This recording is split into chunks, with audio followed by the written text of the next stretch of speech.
Hello everyone, today I'm going to explain you what is quantum entanglement. So, it is a physical phenomenon which states that any two particles which are entangled will always have opposite spins.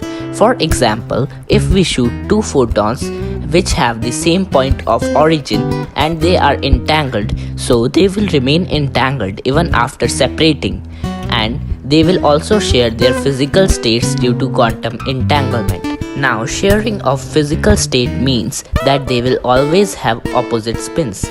Well, not literally spins, but here the word spin means angular velocity. Now let us see an experiment to prove quantum entanglement.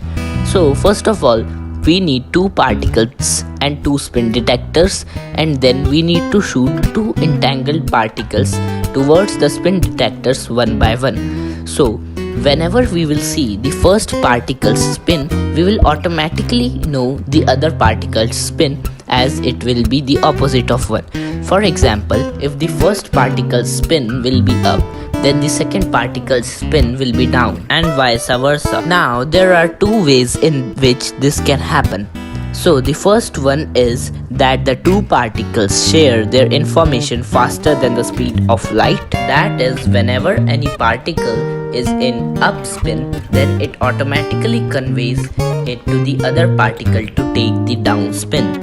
And the other method states that both the particles have two pre-made sets. Now those sets can be of any formation. That is, if the first particle will spin up, then the second will spin down, or if the first particle will spin down, then the second will spin up. But this will only happen if we do not change our perspective.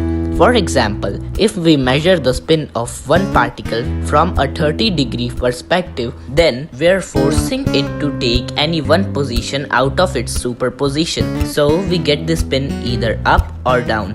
But if we measure the spin of the second entangled particle from a 60-degree perspective, then we have a 50% chance of getting the spin either up or down. That is because applying the formula cos square into theta divided by 2, we get the 50% chance of seeing the either spin. So here we can conclude that quantum entanglement is a physical phenomenon in which two particles become correlated to each other if viewed from the same perspective.